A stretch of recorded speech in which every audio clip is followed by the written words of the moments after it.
एक twisted doctor की कहानी है जो अपनी पहली बीच वेकेशन पर था। तभी उसने समंदर में डूबती एक टीनेज लड़की को देखा। उसकी मासूम शक्ल देखकर डॉक्टर अमन तुरंत उसकी मदद के लिए दौड़ा और बिना देर किए माउथ टू माउथ रिससिटेशन दी।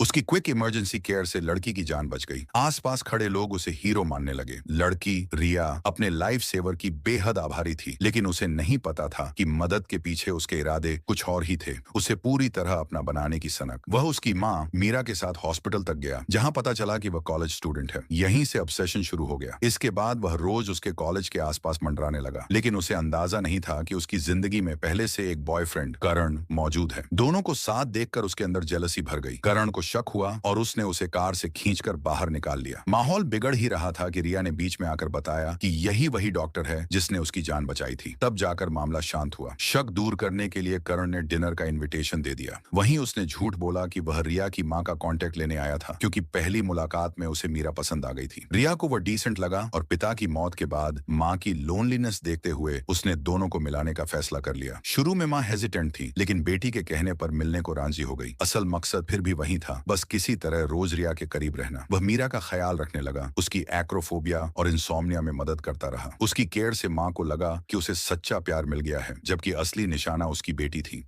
एक दिन सब लोग बीच गए। बाहर से सब नॉर्मल था, लेकिन उसकी नजरें लगातार रिया और करण पर थीं। वहीं से जेलसी और बढ़ गई। बाद में उसे पता चला कि दोनों शादी करने वाले हैं। यही सुनते ही उसने अपना प्लान तेज कर दिया। उसने बड़ी मात्रा में ड्रग्स खरीदी, अलग अलग केमिकल्स मिलाकर एक डेंजरस ड्रिंक तैयार की। उसी रात अनजान रिया ने पूरा बॉटल पी लिया। अगली सुबह सीवियर वॉमिटिंग और डायरिया शुरू हो गया। अब वही डॉक्टर उनका सहारा बन गया। चेकअप के बाद उसने झूठ कहा कि ये फूड पॉइजनिंग है, लेकिन ब्लड टेस्ट जरूरी है। फेक रिपोर्ट बनाकर उसने बताया कि उसे एसटीडी है। रिया टूट गई। उसका सिर्फ एक ही रिश्ता था। शक सीधे करण पर गया। उसने कितनी भी सफाई दी, भरोसा डॉक्टर पर किया गया। रिश्ता पूरी तरह खत्म हो गया। घर लौटकर वह रोती रही और तभी उसे मौका मिल गया। उसने आगे बढ़कर उसे प्यार से गले लगा लिया।